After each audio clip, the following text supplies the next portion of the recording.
You said that the 50-60 range is actually pretty much a nice little base that we have going, that you don't see the price dipping below that. Why do you say that? I'd say that there's a lot of price discovery, like an enormous amount of Bitcoin has moved between investors over this $50,000 to $60,000 range. So, if you look at the supply, it's a huge amount of coins that moved. So, when coins move between investors, someone's buying, right? And if you're buying at a given price, you think it's a fair value. And when a whole lot of the supply is being moved around and being bought at that range, then the mindset of investors is that that's a valid price. If it shoots up really high and only a small amount of the coins trade, it's not very valid because not many people think that's a fair price. They're not buying. We had a huge amount of coins move, and so what I'm saying is that in the $50,000 to $60,000 ranges, it's $1 trillion of market cap for Bitcoin. So it's a $1 trillion asset class, and that's very much validated, cemented. I'm not saying it'll ever, never go below, but it's very unlikely that it'll drop below this sort of $50,000, $60,000 range and be sustained, given the amount of price discovery we had. So it's formed a really good base for it to move further up and see what the price discovery is higher up.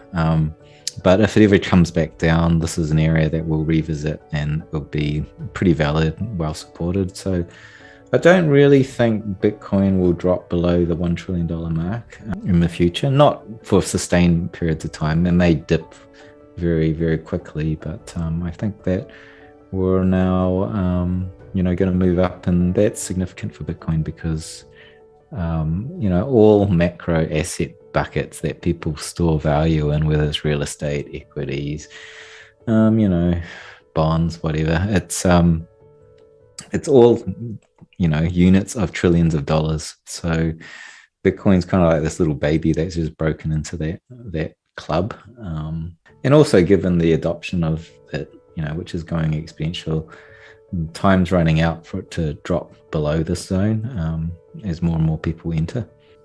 So what else are you seeing on chain? I mean, I'm reading a lot about how the Bitcoins are not really moving hands, right? So people are holding.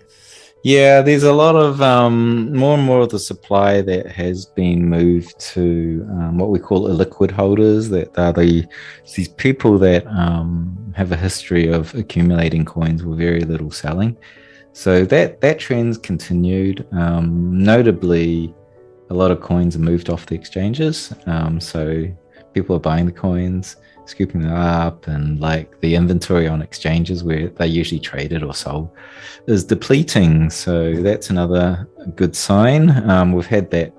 It's unprecedented, really. It's been running like that for the good, it fluctuates, but for the most part, it's been depleting for a year, and that's a new pattern. So if you were to look at Bitcoin over the last 12 years, it started off with more and more coins flowing into the exchanges from those early guys that, mined it from as early as 2009, 2010 onwards, and they were selling in. And so the supply started to fill the exchanges, and it was traded. And, around the COVID crash, like a year and a half ago, I guess, there was a sea change of activity, and that behavior started reversing, and so a lot of the coins started moving away from the exchanges and being locked up into cold storage under people that are hodling. So that's been going for a very, very long time, and it's,